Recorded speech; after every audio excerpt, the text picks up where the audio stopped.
I'm getting close to the end of my book, Owen's Daughter. I think I have about 25 more pages to write, but I'm at the point where I'm rewriting as I go. And every time I sit down and rewrite, some tiny thing shifts, some little change, which makes me think, oh, now I have to do this and that and the other thing. But I'm at the point, too, where I think I know my ending. This always happens, kind of as you get close to finishing. And I stop and make little sticky notes, and they're pasted all over my computer, so it looks crazy. But they're there because I need to remember that one idea. This book features the same ghost from Finding Casey, and so we learn a little bit about her, and her chapters are very short and they appear between sections of the book, and hopefully they gain momentum as they go. And then I realized this past week she has to end the book. I know exactly what she has to say and how that will shift everything. And it was really a big surprise. Usually I have like a vague idea of the ending and I sort of write toward that, but this book is, everything has been different about this book. Throwing away hundreds of pages, starting over a couple of times. But the biggest breakthrough, I think, as I talked about before, you know, using a technique I've used before is allowed, but suddenly that made the simplest story seem important. I think one of the things that writers struggle with as they're writing, among the many struggling things that we feel about not being good enough, is the story. Is the story worth a whole book? Would someone learn something or feel something from reading this whole, you know, collection of pages?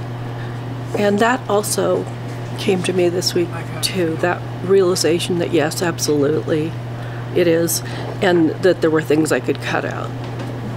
One of the things was changing a viewpoint, taking away a viewpoint. And I sat down with those pages and thought, how can I recast the same information through the other viewpoint? And was terribly afraid it wasn't going to work. But boy, it went like that. Which leads me to say that I truly believe one of the gifts of writing is your subconscious. I wrote a letter this week to one of my students and tried to explain how that works. She was feeling very bad that she hadn't turned in as many pages as she wanted. And I wrote to her and said, you know what, you were working. You did massive amounts of work. It may have looked like you were laying on the couch. It may seem to you that you have very few words at the end of this semester, but look at how you look at your book now. You look at it completely differently. You went in and did research and made things seem more real, and you were thrilled about that. And I could tell in your letter. And we have to do that. We have to acknowledge those little shifts, be grateful for intuition, be grateful for insight, and go to bed every night, think of our problems with the book, wake up, and something is there, something is different. The subconscious doesn't ever need to go to the gym. It works so freaking hard. I'm convinced of it. Another thing I want to explain about this book is I think a lot about metaphor when I'm writing. Something as simple as this being a book about a woman. A woman is like a vessel, therefore the basket or the pot or something carries that weight with it, even though readers don't realize that, but the writer knows. I looked up on the internet, why do people yawn? Found out that it's actually like a mechanism where your mind is trying to get more focused. It has nothing to do with being tired. I looked up about dogs dreaming. Oh my gosh. everything changed when I read about dogs and how they dream. And I just sat there for like a minute or two and thought, hooray for dogs. I know they dream.